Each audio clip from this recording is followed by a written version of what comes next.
Welcome everyone to my hip thrust tutorial. We are starting down here. So the way you want to position yourself is feet just hip shoulder width apart in front of you. Then you want to make sure your shoulders are somewhere there on the meaty bit of your back. You want to not push into your spine. It needs to be on your shouldery bits here. Obviously not too low that you're on your neck. That's going to cause a lot of stress. And if you're too far back up here, you're not going to be doing much and you're going to actually be hurting your back. So get that meaty bit of your back on the chair or whatever you're doing this against. And we want to push up and thrust.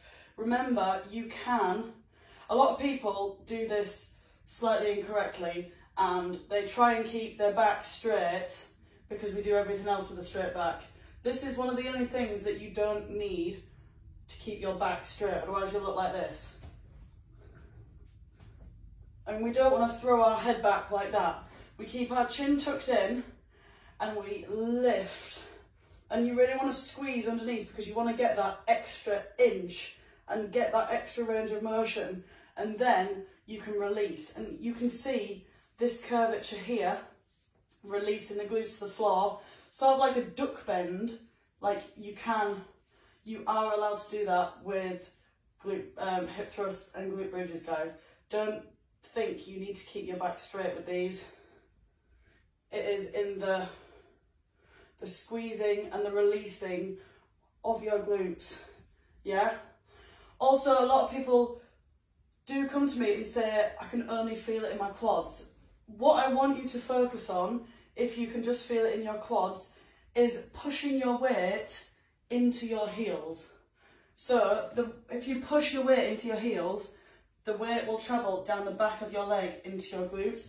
Whereas if you are just pressing into all of your foot or even your toes, it's going to go down the front of your leg. I know that sounds stupid, but there's method in the madness. If you push, just do it with me now.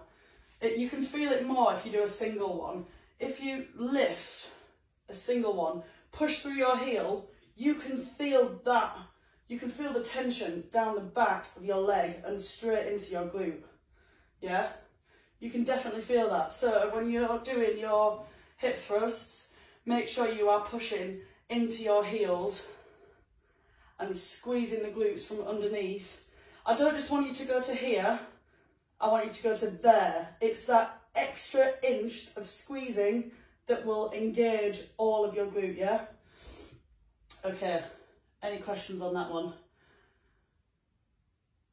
I think if you go too far out as well, or maybe not too far out, but you're more likely to get more of your hamstrings. Whereas if you're more here, obviously you won't get your full range of motion. We want to be about, similar with the split squats, about neutral, so you can get the full range. And remembering to keep your chin tucked in under like that, that'll help keep a neutral spine as we come up. I don't want to see you throwing your head back like this. I know you'll see a lot of people in the gym doing that, but technically it's incorrect. So we want to release into the duck pose, keeping our chin here, lift, lift, and then squeeze, push into the heels.